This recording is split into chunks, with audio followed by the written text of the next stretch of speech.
Welcome to the Huff N Stuff Podcast, the first video edition. As always, I'm your host, Kirby Huffman, and Augie Stretfield. How have you been doing? I've been doing fantastically, Kirby. It's been a long quarantine, I can say that for sure, but it really seems like sports are around the corner. I know we've been talking about the NBA is coming back sooner than we expected, obviously, and the NFL, they haven't really pushed any dates back. But did you hear the news yesterday about the Texans and Cowboys players that tested positive? I did.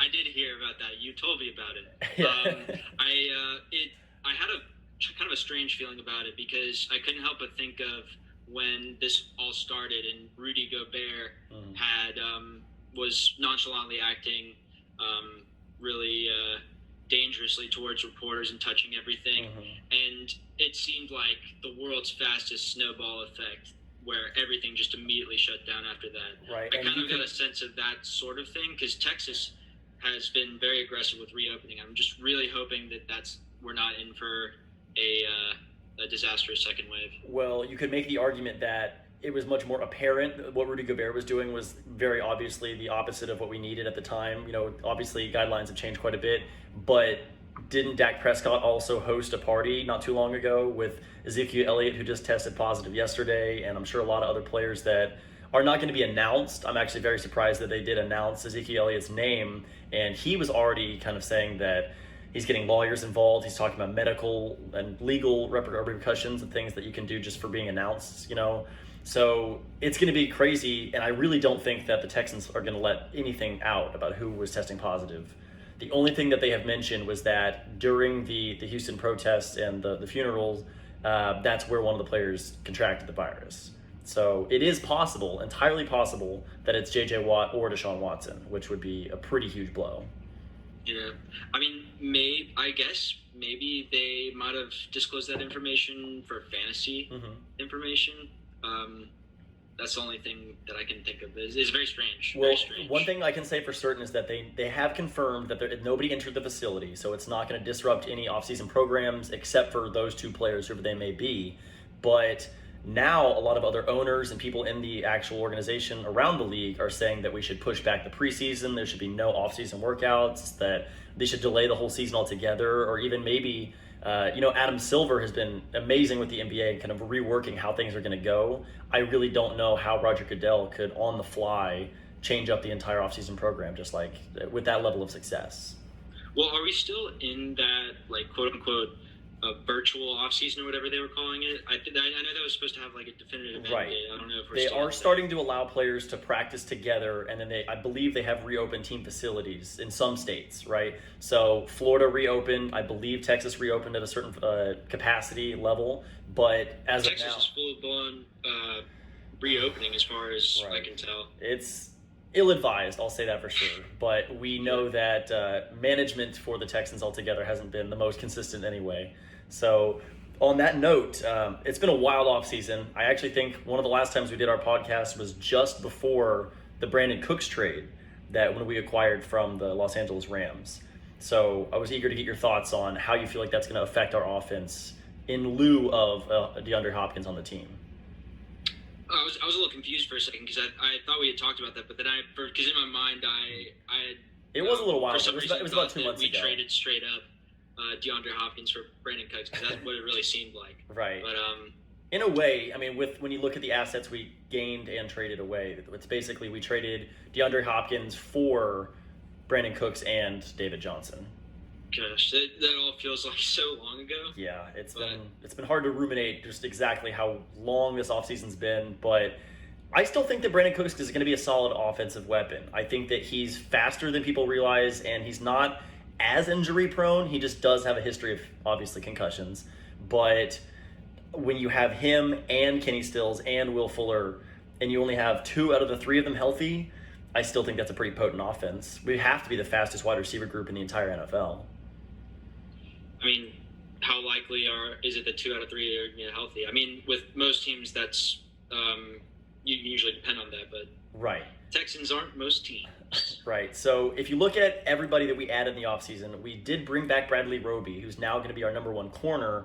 I don't know how he's going to thrive in that role because you remember he made the big plays. He was intercepting Tom Brady. He had the pick 6 on Jameis Winston. but he also wasn't the highest graded guy. He was also injured a lot of the time. I think we're gonna miss Jonathan Joseph quite a bit, even though he's up there in age. Even though he's up there in age, I don't think we should have re-signed him. But it was a solid 1-2 punch. And it's so weird to see him on the Titans now. Yeah, I mean, as far as I respect what Jonathan Joseph has done for the Texans throughout his career. Isn't he the all-time leader in something? He's all-time leader in the NFL pass deflections, right? In NFL pass deflections, right? Yeah, which I believe you once said was a testament to his longevity. I did. That is an exact quote. I'm glad you remembered that. I really appreciate that. But so now, as far as I'm concerned, it's good riddance to Jonathan Joseph. He hasn't been nearly as effective as we need him to be. It's a little bit reminiscent of when we had to get rid of Andre Johnson despite his career standing with us, and immediately goes to our division rivals. That seemed like a weird way to end his career, but it still felt like if anyone's going to take him, I'd rather have a 35-year-old person on the team that we play twice a year, you know. But on that front, we did have a lot of weird acquisitions. We signed Randall Cobb, who I think he's approaching 30, and he's played with some elite quarterbacks, if you want to call Dak. Well, that's a whole different debate. But I think that he's going to be probably that 3 or 4 guy on the offense, but his value in the slot, I can't remember the last time we had a really good slot weapon for the Texans. Keyshawn Martin. I totally forgot. We had Braxton Miller. Trendon Holiday, yeah. No, I mean, we've had a history of players that technically did play in this slot. I meant to say that we didn't really have a history of good ones. Jacoby Jones is slot guy? Probably. Or he only did returns? He did returns. At one point, he was our number 1 receiver whenever Andre went down that one season. So, not suited for that role. He was clearly a little bit better in Baltimore. But now we've got... Here's one. DeVere Posey. I think we spent a 3rd-round pick on him.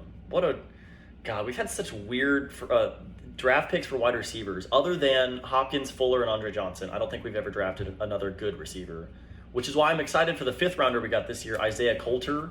I don't know a lot about him, but he came out of Rhode Island. It was supposed to be one of the top sleepers in the entire draft. So, interesting to see where he'd fit, if anywhere, in the offense this year. Yeah, but, I mean, it's... That's the big question, is how we've done so much, probably more retooling on the offensive side. Definitely in Deshaun Watson's career so far, maybe even in Texans history. So I'm eager to see how that's going to look. Some positive marks I do have to give to General Manager O'Brien that, okay, the Tunsil trade may have been ill-advised at the time, right? Sending 2 first-round picks and all of our assets, kind of strapping us for the future. But now we have undoubtedly a top 3 or 4 left tackle in the whole league, and obviously not a lot of teams can say that. One of the only other teams that has a young option doing the same thing as the Baltimore Ravens, and you can see they're just trying to invest in their quarterback. But do you think that contract was ridiculous? $22 million a year for a left tackle? Yes. And I feel like something that that we're not talking about really is, yes, we're making these aggressive moves to trade for these players, but we're also giving up capital and then investing heavily in them because they have all the leverage in that scenario. Just like the Rams, over the past couple of years, acquired some of the best veterans in the league, but now have no building blocks because they spent all their money on a 2-year window. It's strange because it feels like we've convinced not we. The Texans have convinced themselves. The fans, I feel like, are a little more. They can see what's going on better than they can, because it feels like they have convinced themselves that the Texans are this illustrious franchise that which I can see why they might think that, because we have been a playoff team pretty consistently throughout our entire existence. Which, when you say throughout our entire existence, that sounds fantastic, but when you look mostly, I think we made our first playoff run in 2011, and that would have been J.J. Watt's first year. And obviously the first 9 years before that, we had slim pickings, we had nothing. And then since then, I think we've only missed the playoffs maybe 2 or 3 times. 14? We missed the playoffs the one year that Schaub threw a pick six to every team in the league, and then we missed the playoffs when Deshaun Watson tore his ACL. But other than that, I really can't recall a time that we missed the playoffs. Yeah, those 2 seasons. Right, 2 or 3 seasons. And I think maybe the Ryan Fitzpatrick year. But either way, we've been relatively consistent this year, or over the past decade, I'd say. But I'm a little bit worried that we've been playing a fairly easy schedule every single year. We've been winning the AFC South, but not advancing past the divisional round. We've never made it past that. And I don't feel like the moves this offseason really helped us progress past that. Look at the 24-0 lead that we had in that game, and look at everything we've done Kirby, I'm since gonna stop you then. there and say I would rather not. All I'm In saying fact- is that every in fact, move... I'm sort of forcing myself for the sake of the viewers talking about the Texans because it really brings me a lot of distress and depression. Right. So Honest. let me talk about the players that we've lost, and then tell me if you think we've made adequate moves since then. We lose DJ Reader, right? He was actually statistically, outside of Hopkins, the best player on our team last year. So that's a big hole to fill. The only thing we did to replace him was get Ross Blacklock, the defensive lineman from TCU, who's probably our best draft pick. That was like one of our earlier ones, right? That was our first draft pick, I think number 40 overall. So that was what we got in the Hopkins trade. So... Yeah, I mean, there's nothing we really could have done to keep DJ. Mhm. I mean, Bengals gave him a too much money. fat stack. Yeah. But yeah, we couldn't we'll afford see him. how and Mr. Roby. What's his name? His name is Blacklock, Ross Blacklock. Mr. Blacklock. We'll see how Right. Mr. Blacklock does. I'm hoping he turns into a... We've had pretty good history of drafting serviceable nose tackles, like Christian Covington Mhm. out of Rice University of all Mhm. places ended up being pretty effective for us. I was a little disappointed to see him go when he went. Mhm. DJ Reader. Well, So we'll see how Blacklock. Blacklock. But the only thing that I'm a little bit concerned for is we also signed a guy out of Philadelphia named Timmy Jernigan. And then about a month or two later, he was not announced as part of the team. They didn't have him on the roster. And then just about 2 weeks ago, he put an Instagram story and said, "Guess I'm not going to Houston." And we don't really know what fell apart. But Jernigan is now a journeyman again. Sorry, I had to get that one in. But now we lost Jonathan Joseph, but we signed a guy named Eric Murray. Okay, we gave $20 million to a backup from the Browns. Don't know if I like that move. We lose DeAndre Hopkins. I know. We lose I know DeAndre that I don't Hopkins like and that then move. replace him with Randall Cobb and Brandon Cooks. That we'll see how that's going to go. Some people have made the argument that Deshaun Watson is going to be forced to mature this year because he's not going to have that security blanket, and then he's going to Why? have to. Why do that? I mean, I don't understand the reasoning for it. All I mean is that, have you ever seen Watson not succeed at any level of his career, No, college, in fact- college or the NFL? In fact, the whole reason why Deshaun Watson is such an intriguing player Uh-huh. is because it feels like he's elevated his team higher than their ceiling really should be. Like Right. we lose that game to the Bills Mhm. if Deshaun Watson doesn't pull a rabbit out of his hat. Rub it out of his head, as Jason Rabbit out of Witten his- would yeah, say. that's the one. So that was Darn, still. I tried to make a joke and do the Jason Witten, but I accidentally said the correct figure of speech. So we also, in a surprise move, cut our starting safety to Sean Gibson, I think just 1 or 2 years into his multi-year salary. So that was a little bit questionable. The only reason I think we do that is if we go out of our way to sign Justin Reed, or not Justin Reed, Eric Reed, his brother. But that obviously still hasn't happened yet. And I'm not sure. I mean, have you heard about how O'Brien is a little bit more forthcoming with the players and a little bit more transparent, and he's going to be standing with the players? I think that helps his case to sign Eric Reed, and that Justin Reed is a little bit more vocal about kind of the movements going on. But Eric I don't. Reed's still a little bit of damaged goods, isn't he? Who? As far as the whole protesting goes. Well, he was pretty much second in terms of notable players behind Kaepernick, the people that were standing together. He did get signed by the Panthers last year or two, but he's playing well. He was never the first-round talent that he was drafted to be, but I can't imagine it would go poorly signing 2 starting brothers to play alongside each other. A la, who were the ones in the McCourty brothers in New England, and then the Griffin brothers in Seattle. It seems to work out morale-wise, sales-wise for tickets, you know. But another thing, probably the most questionable move I feel like we made in the offseason was, obviously excluding the Hopkins deal, we get rid of Carlos Hyde, and Lamar Miller, it didn't matter that we had him on the roster still. But David Johnson... Is he still there? Lamar Miller was still on the team until this year. He's going to be a free agent, probably going to retire. He's not a bad player. He's just not worth re-signing. But we get rid of a 1,000-yard rusher and Carlos Hyde and get David Johnson in return. I'm very confused by the move, but I get that we're trying to move specifically to running backs out of the backfield, scat backs, always trying to get something on third and short. We're going to have multiple safety valves at any point of the team, but we don't have a downhill runner. We don't have somebody that's going to barrel through players and kind of churn the clock like that one Chiefs game that we won this year. Would not have won that game if not for Carlos Hyde. So I'm a little bit nervous. Yeah, I mean, this is probably one of the more boomer bust Texans teams that that I've been getting ready to see as in my time as a Texans fan. So. And probably the saddest loss that we have, purely on just a name value, Barkevious Mingo. I love that name. That's my favorite name in the whole NFL. So now that we don't have him on the team, he came in the Clowney trade. So now we lost one of our only 2 players that we got from that trade. That stings even more. I'm surprised it's not your boy Prince Amukamara. Yeah. There was another guy named Gosder Chairless. So there's a lot of good names out there. But, okay, so now we went through a lot of these players. Did you know we also signed a player named Michael Thomas? But he's not the good one. Yeah. So. I didn't hear that he was that Michael Thomas was available. Right. So I would have been surprised. It was special teams ace. But then we go ahead and sign basically our new special teams captain, and then we fire our special teams coordinator. So a lot of weird moves. We also fired our cap specialist. We had a guy that was supposedly one of the best cap specialists in the league. We fire him because O'Brien had his differences. And questionable moves. Was this before or this after? This is before free agency.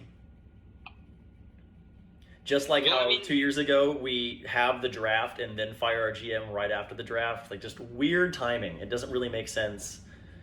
So this cap specialist, he was supposed to be like world class. I mean, he was just a smart analytics-driven person that kind of like the Moneyball aspect of the Oakland A's, that you just get your bang for your buck, and then you're not stuck giving $22 million to a player that you just traded for, or trading away your star wide receiver because you can't afford him and then sign players that make more than him in free agency.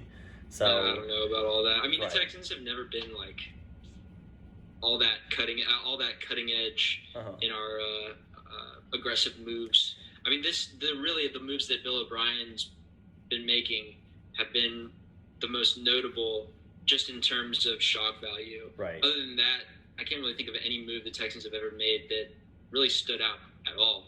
Right. So I will say, other than maybe signing Brock Osweiler. I remember that one day that we signed Lamar Miller and Brock Osweiler, and I sat there thinking, wow, what a new franchise we're putting together. This is so amazing, that the all free agency team that just went straight to a dumpster fire. But Brock Osweiler, he started over Peyton Manning in the Super Bowl. He was the backup in the Super Bowl. That's awesome. But he beat the Patriots that one time. That's right. Super Bowl champion Brock Osweiler. Right. I think he just like Super Bowl champion David Carr for the Giants. When you look at the all-time finessers, people that have just somehow stumbled, they've failed upwards into the most money you've ever seen. I think of Nick Foles in the Jaguars last year. He made $30 million in 4 starts, and he lost all of them. That's different. Nick Foles deserves every penny of that. Right. Super Bowl MVP. Nick True. Foles. Get it right. But then, I guess if you're talking along the same lines, you could say Sam Bradford, who's never really succeeded anywhere, but I think he's top 10 all-time in career earnings for a quarterback, just because he was always a backup option. Wasn't he the last year of the rookie scale? Yeah. So now, on that same front, I'm wondering what we're going to do with Deshaun Watson and his contract, being that we can technically, and this is not a desired scenario, we can technically let him play out his 4th year this year, then get his 5th year option, which we've already accepted, and then franchise tag him at least twice in a row. So that's a worst case scenario, but we have him under contract for the next at least 4 years, right? But then he's going to deserve at least $35 million this offseason. If we don't sign him before Patrick Mahomes, I think that he's going to be worth up to $40 million a year. So that gets a little bit dangerous, to where I think O'Brien and Cal McNair might just start playing, was it chess instead of checkers, and they could make Patrick Mahomes' contract be overly inflated by signing Watson first. Sure, might as well. Well, the only thing about that is that every quarterback, once they sign their big deal, becomes the highest paid player of all time. I don't think anyone is arguing that Deshaun Watson is better than Patrick Mahomes. It's really just about the timing. Because at one point, Derek Carr was the highest paid quarterback ever. Andrew Luck at one point. Russell Wilson, Aaron Rodgers. It's just passing the mantle on to the next one. Kirk Cousins. Kirk Cousins, the most. Add that one to the list. Whew. All right, so now I just want to go through a little rapid fire picks for every single game of the year. You don't have to elaborate too heavily, but I just want to know instant reaction when I say if it's a home game, away game, and the team. I want to know win or loss, and then just a short reasoning if you feel the need to say, okay? Okay. Opening night. Why do they do this to us? Why do they make us play the Chiefs on opening night? I think they just because wanted to... it's objectively funny what happened to us from an outside It perspective. really is, yeah. That's hilarious that we blew a 24-point lead in the span of however many minutes, capped off by probably the worst fake punt decision I've ever seen in my life. That is hilarious. I think it's arguable. Anyone other than the Houston Texans. It's arguable that life as we know it has not been the same since that fake punt. The world the world has been on fire since the fake punt, and I think it's all a catalyst that kind of started all this from happening. But I think it's pretty obvious we're going to lose to the Chiefs. Is that fair to say? Absolutely. All right, so I'm going to put your win-losses in mine. I'm putting an L as well. And then we get the most amazing trip down to Baltimore. But Baltimore's coming to Houston. But I don't think playing two MVPs back-to-back, I don't know if that's ever happened before to start a season. For me, that's going to be a loss as well. We're going to lose that game. That one is more winnable for us because there's no way. Chiefs are riding high on that Super Bowl momentum. Ravens are coming off a little bit of a disappointing end to last season, especially. I can't remember a Super Bowl contender that flamed out as disastrously. Yeah. Exactly. No, I was just worried that at the start of the 2019 season, I was not very high on the Baltimore Ravens. I thought that his rookie year was going to be kind of synonymous to RG3 in that set the league on fire, maybe an injury here and there, and then the teams just kind of figured out how to contain quarterbacks. And it really seemed like the only team that figured it out was the Titans because they forced him to throw. If you just pressure from the outside and you quarterback contain, Lamar Jackson's still a pretty good passer, but he's obviously not the same kind of weapon. I don't know if other teams will be able to replicate that. And I think Baltimore's going to be another Super Bowl contender this year, but I'm going to mark that as an L for us as well. Yeah, also with the pieces we have on defense, Baltimore's offense is, you are able to stop it. We are very far from having the personnel to be able to stop that offense. Right, and they do probably have the best corner group in the entire NFL, and that would pretty much neutralize our only strength on offense. So then, unfortunately, we stay in the AFC North, and we go to Pittsburgh with Ben Roethlisberger back. We're going to have all three Watt brothers on the field at the same time. I wonder if that's ever happened before. But I am going to continue. When they were playing high school football. Probably. Well, but they're all different ages. They're all very different ages. So I'm going to mark the Steelers as a third loss, starting us off at 0-3 for me. Unless Juju Smith-Schuster can make that leap into elite wide receiver territory, I think the Steelers are going to have a disappointing season. I think we win that game. Okay, interesting. That's one that historically we've never been great against the Steelers, but I do think Ben Roethlisberger is entering that. Is he still our starting quarterback for the next year or two?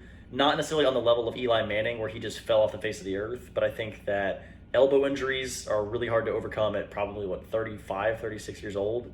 And their offense was not the same last year. Even without Big Ben, they had James Conner kind of fell off the face of the earth. The loss of Antonio Brown was humongous, and their defense is elite. I think it's probably a top 3 defense in the league, though. Do you think, if you were starting a franchise today, would you take JJ or TJ Watt? TJ, just because of the youth? In their prime, though. In their prime, JJ. JJ, I think that's fair. JJ's still a Hall of Famer. It's a little bit tainted, his legacy, just because of the injuries lately, but I think he's arguably a top. 3-time Defensive Player of the Year. Right. Three-time consecutive, right? No, it wasn't consecutive. No. Okay, it wasn't consecutive, but should have been MVP that year Aaron Rodgers won. That was ridiculous. That was terrible, yeah. So now this interesting matchup, we've got the Minnesota Vikings coming to town. They did trade away Stephon Diggs, and that made me cringe when I saw that they got a first-round pick for him when we got a second for DeAndre. But I don't know why you had to bring that up, but now I'm sad. So they are still a team. They defeated the New Orleans Saints on the road in the playoffs last year. And they also had to cut almost their entire secondary. They cut Xavier Rhodes. They lost 2 high-profile players that were first-round picks. So I think we could take advantage of that secondary, but they're still a arguably top 10 team in the league. I have a theory that the only reason Minnesota won that game was due to some sort of karmic voodoo magic because of how just petulant the Saints fans were acting after they did get robbed out of that Super Bowl appearance, but they were just being so obnoxious about it. I don't think that the Vikings are going to be that good. I think we win that game.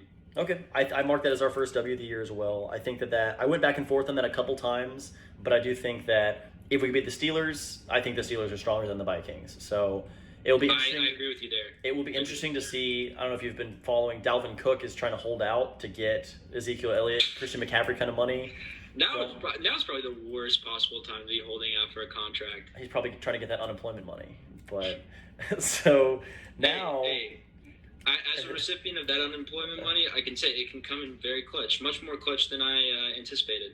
Can you imagine going from starting NFL running back salary down to unemployment? Oh man. So that's kind of what Antonio Brown's been on lately. But all right, Jacksonville Jaguars. I think they're tanking for Trevor Lawrence. That's fair. So I'm gonna mark that as a W automatically. Yeah, that's only an explanation as to why they haven't signed Cam. Right. I feel like he would fit perfectly. He seems like Florida man to a T. But speaking of, I love Gardner Minshew. He may not be a future star or even a current starter level player, but he's awesome. He looks like Uncle Rico from Napoleon Dynamite, and he's one of the funniest players. Him and Cam could be the Florida men. With what offense? They have Leonard Fournette. They're trying to trade away. They basically, they traded away their entire Saxonville defense. They got rid of Calais Campbell, A.J. Bouye, Jalen Ramsey last year. They've got no one left. Gosh, how many top 5 picks is that? I mean, that 1 year, remember 2017? That was just, 2 or 3 years, 3 years ago that they were in the AFC Championship game, and they were 1 quarter away from starting in the Super Bowl with Blake Bortles. Oh, how time changes so quickly. But, so I'm going to mark that as a W. Same for you? Yeah.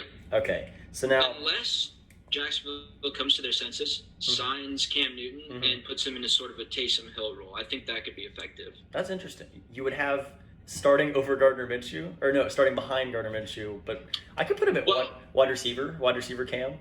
I'm actually, it was a joke, but now I'm actually considering the viability of this. Right. I think ego-wise, you have to put Cam Newton in a quarterback most of the time, but I mean he's athletic enough to be able to do that. Best player in Blinn Community College history. But I do think that our next game against the Titans, I think people got a little bit too high on the Titans last year. Basically just Derrick Henry was the only thing that really held him together. And yes, he's going to truck people for the next year or two, but I think that's the wear and tear is really going to start to break him down. And I really want to see Ryan Tannehill fall flat after that monster contract that he got over Derrick Henry. That's mean of you, Kirby. I'm a savage. What has Ryan Tannehill ever done to you? He's just trying to make a living. I mean, yeah, he's just trying to get a living, but I think that other players noticed that he got paid instead of Derrick Henry, and that's valid. Yeah, that's the main reason. There's nothing against Tannehill. He's had a rough life, I'm sure.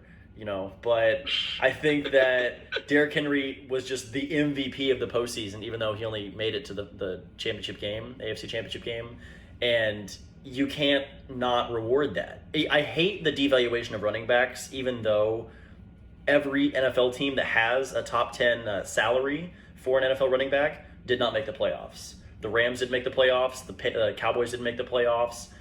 Even last year, Devontae Freeman was one of the top paid running backs. I guess the only outlier is Jerick McKinnon, who hasn't even played a game in the past 2 years, but he's a top 5 paid running back in the NFL. So Titans at Tennessee. What do you think?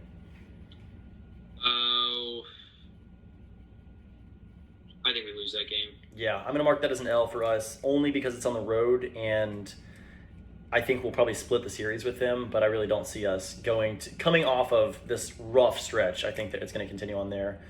Then this one gets tough here. Green Bay Packers coming to town. Will Jordan Love be starting by this point? have no idea what's going on. That was so baffling. Yeah. I mean, it was a relatively boring draft by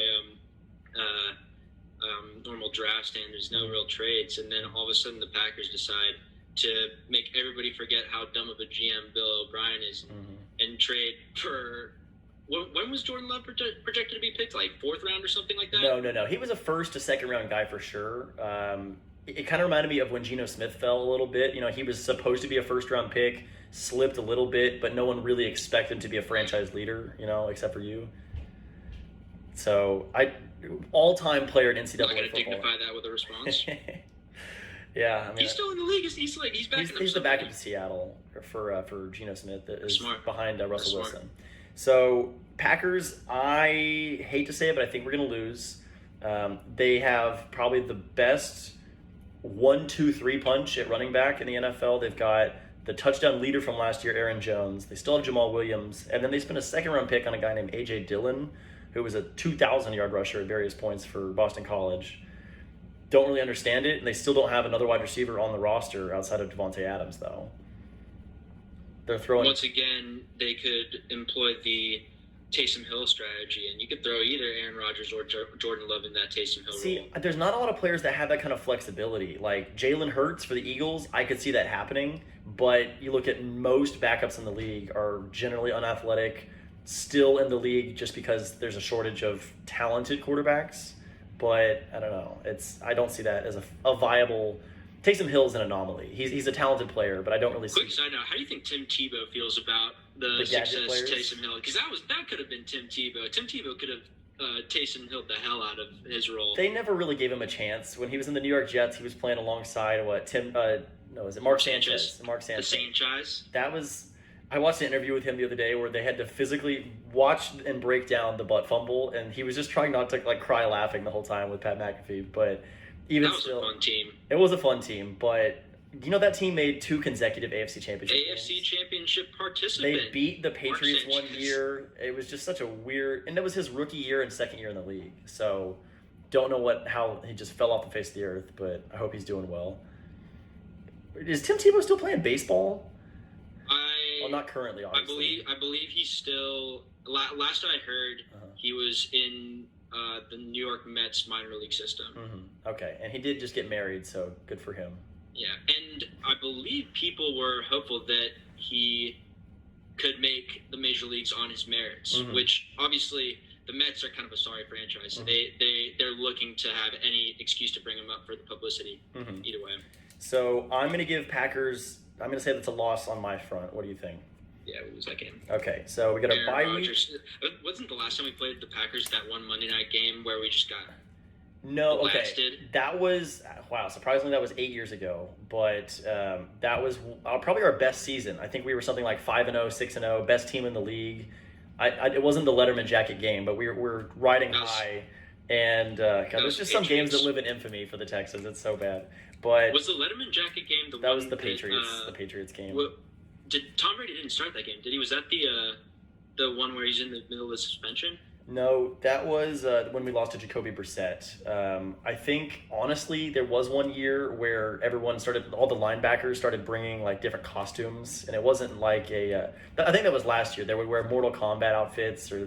I'm glad that they're backing up at various points, but we'll see where it goes this year.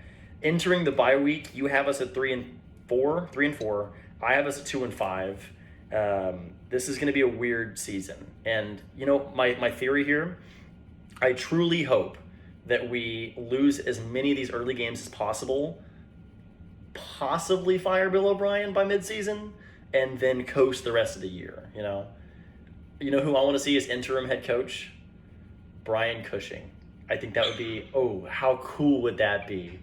Oh man. I mean, you know me. I love me some Brian Cushing. He could be the next Mike Vrabel of somebody that was just a monster that's just breaking clipboards on his knee the whole game and probably giving ill-advised advice to people in the back rooms. But I think that outside of the bye, the next game is against the Jags. I think that's another obvious win.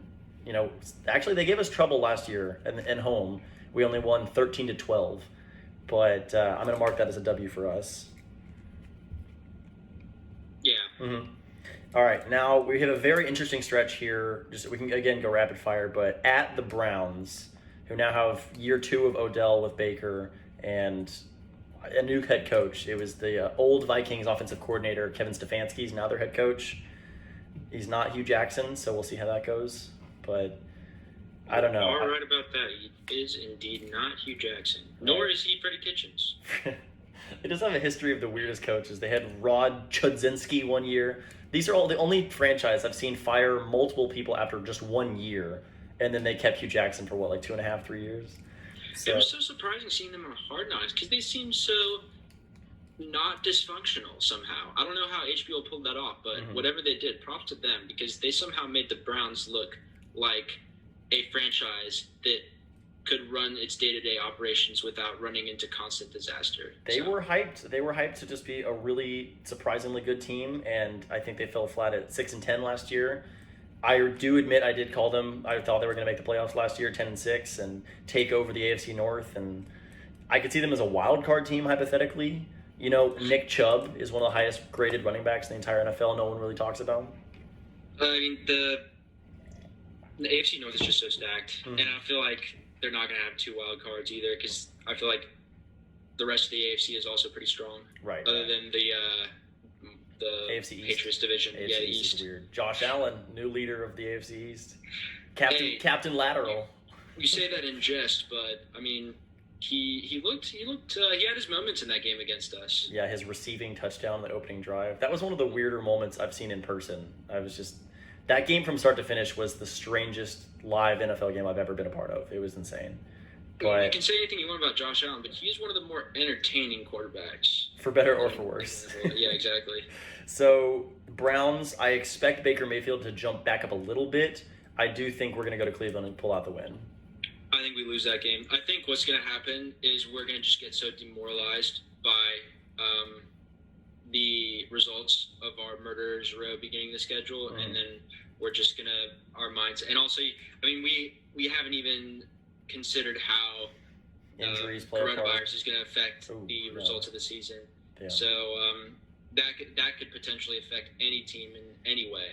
So really, these types of predictions are always futile with a grain of salt, when we don't know it. And it's even more so this year now that we have a whole new variable to consider. So with that, but what I think is going to happen is we're just going to be demoralized by a bad start. Maybe fire Bill O'Brien. I don't think that's going to matter. We're just going to look forward to the future and hope Deshaun Watson doesn't decide that we're not worth it. Yeah, that was a weird part of the offseason. That was a very strange and upsetting part of the offseason when he was firing off Drake lyrics on Twitter and just saying things that were just spinning the rumor mill and thinking that we're not going to have him next season. I'm glad that we've rebounded quite a bit. But I'm already prepared to convert my fandom to whatever team Deshaun Watson winds up on in free agency if he were to leave. Right. And now I'm actually very intrigued by the next game is the New England Patriots are coming to town because who knows how it's going to happen. They still have a top 10 roster around their quarterback, but Jarrett Stidham is the most unknown player in the NFL right now. People are saying that he could have been a first-round pick this year or he could have been a starter if he got more playing time, but I think he's thrown maybe 10 passes at the most. You know, I couldn't tell you what number Jarrett Stidham wears, what he looks like. Honestly, if you had said the name Jarrett Stidham however many months ago before he actually became a relevant name in the NFL, I wouldn't have been able to tell you he was an NFL player or even an athlete. So I still think the Texans lose that game though. Okay. Because I feel like Bill O'Brien, if Bill O'Brien's still the coach at that point in the season, right, I feel like he must be so full of himself after he beat the Patriots. He finally beat the Patriots. He must have felt so I remember that day when we beat the Patriots. I was listening to the radio for the next 24 hours straight, and it was like we won the Super Bowl. Like, we finally did it, guys. We beat the Patriots. Yeah. Oh my gosh. We had Hopkins throw a touchdown to Watson. We had all the amazing accolades. It was just, for just 1 week, we were the champions. That was the best feeling I've had as a Texans fan in a while. And then we lost to Drew Lock and the Broncos.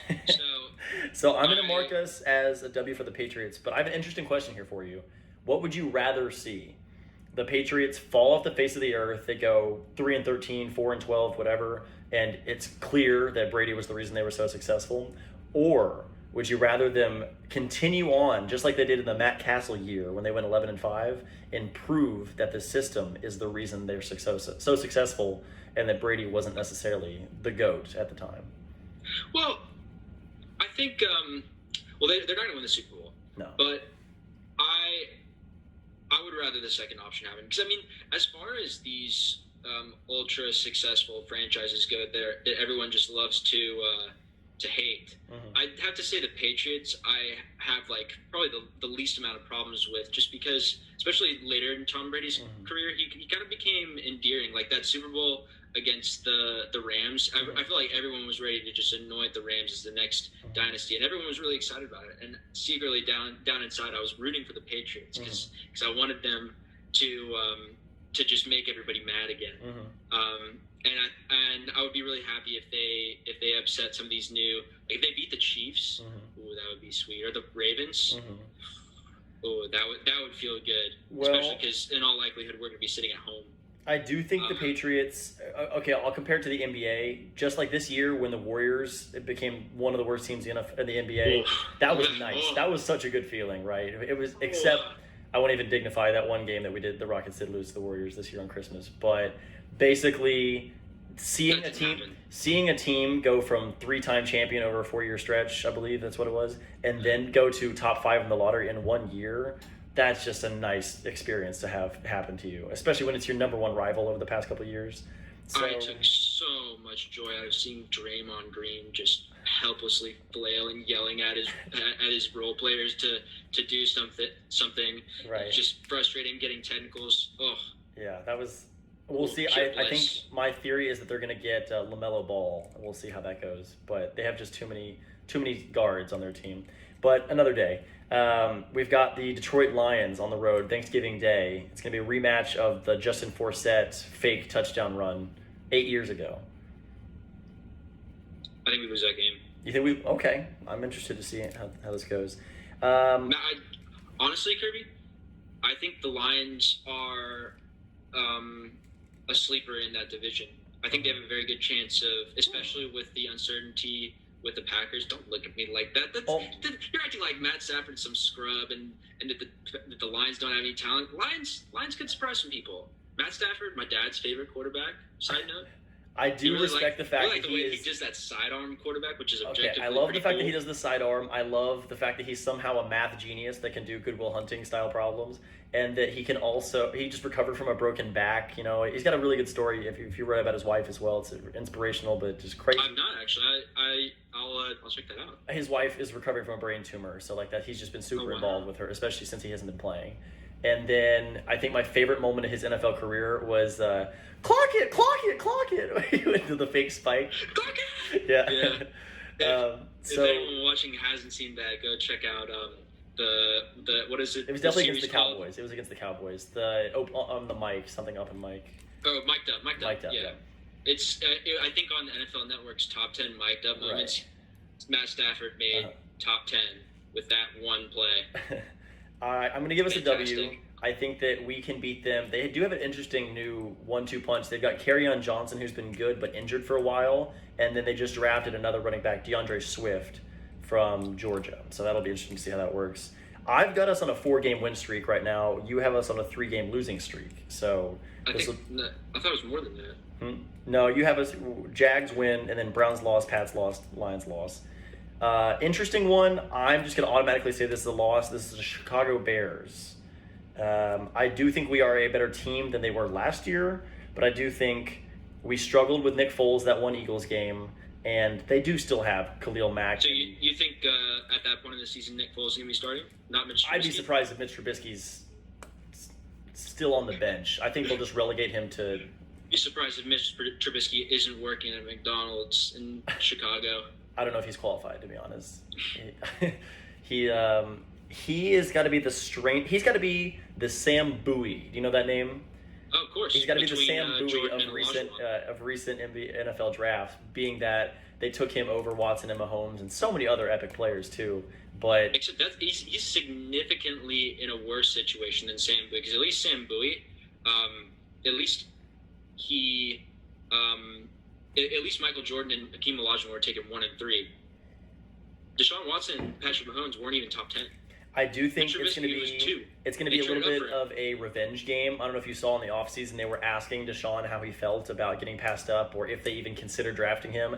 He's like, no, they didn't talk to me. They didn't ask me anything. They didn't interview or have a private workout. So he in a way aren't the Bears kind of weird about black quarterbacks too?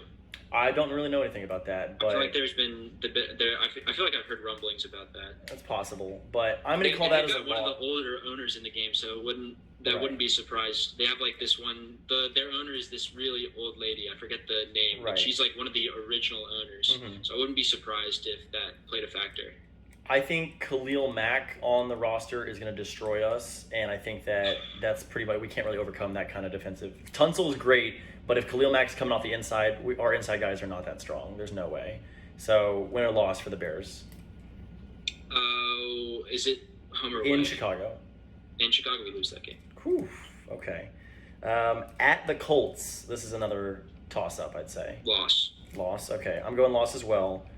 Now we're playing Joe Burrow, Joey Cool. I think that he will be the front runner for offensive rookie of the year. But I don't think the Bengals will be that fantastic. I guess Tua?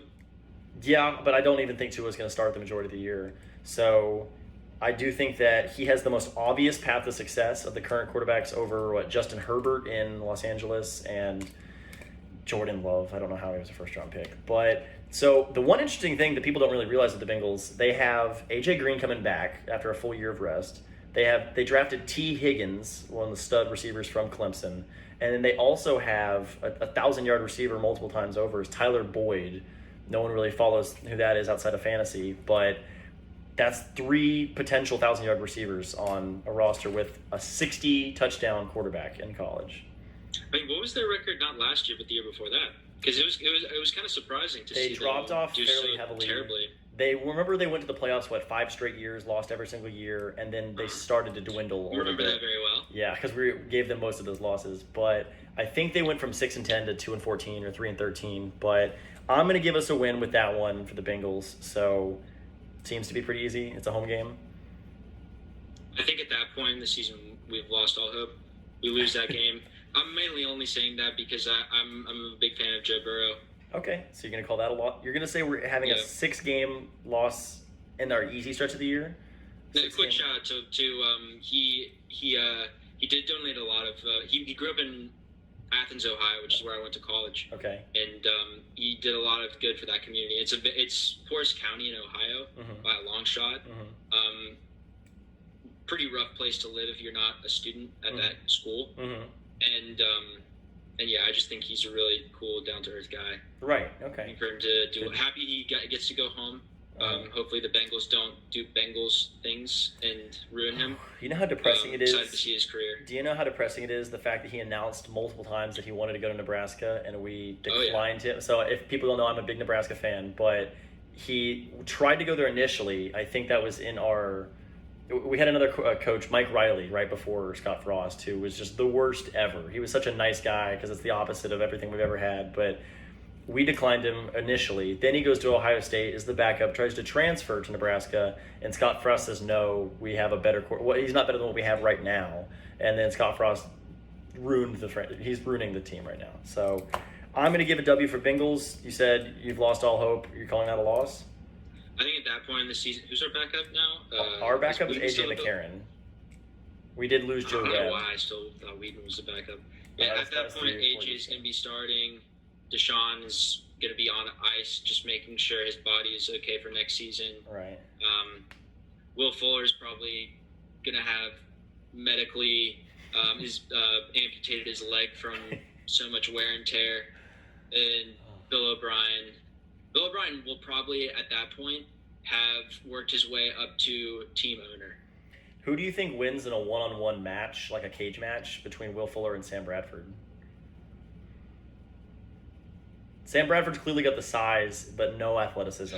Will Fuller has the evasiveness to I think Will Fuller, out Sam Bradford. If I'm Will Fuller, I just don't use my legs whatsoever. I think that's how you get the tears. That's how you get the Oh God, that'd be weird to see. So Bengals lost for you. That's surprising. You have us currently on a 6-game losing streak. Entering Week 17, the Titans at home.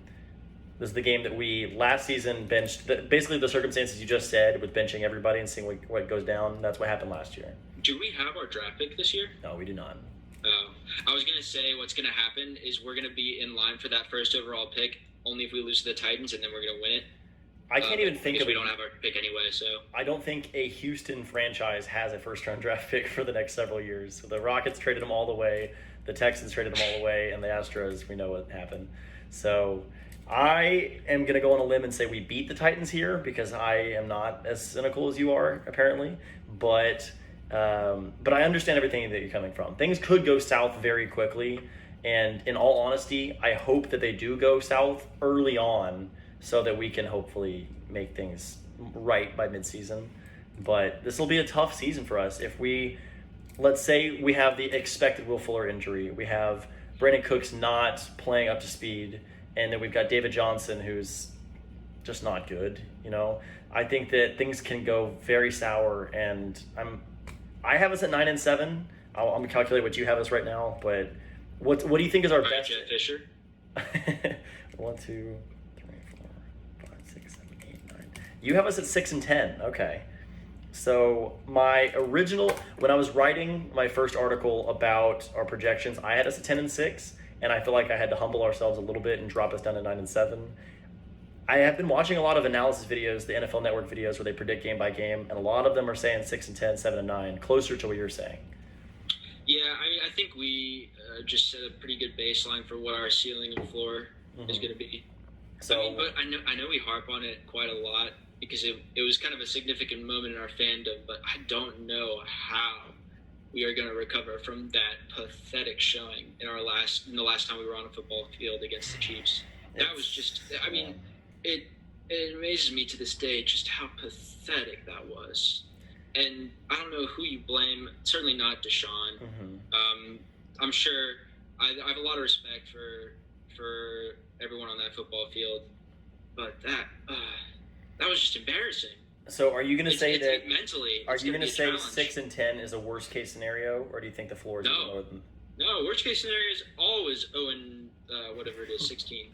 Well, I don't mean literally if you lost every game. That's the worst case scenario. I think realistically, 6-10 should be our floor, right? I mean, realistically, I'd say 3 wins is the floor.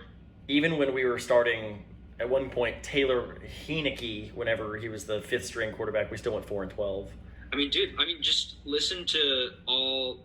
There's so many things that could potentially go wrong for the Texans. We're just listing them off. That's fair. I think our ceiling is going to be 11-5, 10-6, but I really don't think. I think we're closer to that floor at this point. I think that, O'Brien is starting to win the locker room over slightly more, only compared to how. No. I'm just saying he's standing with the player, or ironically not standing with the players, but he is going to be. It really, really matters his reputation in the room, because if we start off the year poor, he gets heated. Remember that one, or he blew up on the Broncos game where he was just cursing at people in the tunnel. Mm-hmm. I think if we have those levels of frustration, O'Brien, where he's just clearly not enjoying this, and he made all these moves because some analytics expert told him to, and then they all start to fail, I think things could drop to, like you're saying, 6-10, 7-9. But we have too much talent on this team to not even have a winning record. I mean, yes, losing an all-pro player does dramatically change the direction of a franchise, but it doesn't automatically take you out of your playoff window. So, do you think that the Colts and Titans will be better than us this year? That's the thing I was going to bring up. Our only hope of having any sort of success is the fact that there isn't any real emerging threat. I mean, they've made improvements, but nothing that's made me go, oh man. I am impressed with the way that going to Indy. I'm not looking forward to going to Tennessee. Right. I think Tennessee is specifically in the win now mode, being that Ryan Tannehill's not going to be this Aaron Rodgers, Drew Brees style player that plays forever. He's just he found success for the first time in his career, but I don't think he's an elite guy. I think Derrick Henry is the definition of elite for running backs, but he's going to have a DeMarco Murray style drop off in terms of production. And then, I think that basically coincidentally also for the Titans. Say what? Coincidentally, also for the Titans. But I do think that Indianapolis is building something pretty well. I think that they're going to have to draft their quarterback of the future eventually, but Phillip Rivers deserves to win something in his career. You know, he's got to be the most successful quarterback to have never even made the Super Bowl in NFL history. So I think statistically, yes. Right. That's you could probably look at the numbers and that's what they'll tell you. Right. But I do think that he was a gunslinger in Los Angeles and had way better weapons than he has now. But they did draft a lot of star players in the second round. They've got T.Y. Hilton, who just, as a Texas fan, is my least favorite person in the world because of how good he is. And, you know, I think that they could go... Specifically against the Texans. Like, I don't know what he has in his cereal every morning when he faces the Texans. Right. It seems fishy. Just how good he is against the Texans. Right. And that whole saga with him in the clown mask, like, you can't even be mad at somebody. Do you remember that? He said something like, I'm going to make clowns out of those corners. And then he showed up to our game wearing a clown mask in the stadium and then torched us for like 150 yards. I would say that that was kind of a mean move, but I mean, he's earned the right to pretty much do whatever he wants with us. I think he said that somebody edited the Wikipedia to say the owner of the Houston Texans Stadium is T.Y. Hilton. But, okay, so we've reached the point in the episode where I just want to get any parting thoughts from you and wanted to learn. We've clearly learned that you're not as high on the Texans as I am, which I clearly understand. But any other parting thoughts, whether it be Texans, Rockets, Astros, or anything else going on? I'm glad basketball season is most likely going to be going on during football season this year. As an employee... Also, UFC has been killing it since they came back before anyone else in this quarantine. Right. Literally, this past weekend, they even had a card that was, on paper, probably by far the least name value of any card I've ever seen, because what they've been doing, they've only been able to use fighters that have been based in America. They can't get anyone internationally based. So they've been having to slap together some really, really low name value cards. And it's like magic. You just put these two people in, and part of it is actually they're using a smaller cage because of the facility they're using. It's one they own for like training and stuff. It's like UFC brand. Right. It's 25 feet diameter, except for 30 instead of 30, and it's led to more finishes, more action. It's really cool because you get to hear that there's no crowd noise, so you get to hear all the coaches' instructions. And there's even been instances where fighters have said afterwards, "Yeah, I heard Daniel Cormier, one of the commentators, who's also former heavyweight champion of the world. Yeah, I heard him say I should start looking for my opponent's trying to kick me in the leg. I started looking for that, and there's a huge game changer." That's actually something Greg Hardy said when he had his fight. So a lot of unique is like, obviously it's kind of bittersweet because you think of the circumstances that we've been forced into having to consume UFC and sports in general like this, but I mean, it's better than I feel like anyone could have hoped, and I'm looking forward to see what the NBA is going to be like. Yeah, that was going to be my situation. That was going to be my parting thought. So being an employee technically of the NBA, we are just as in the dark. Yeah, it's still a thing.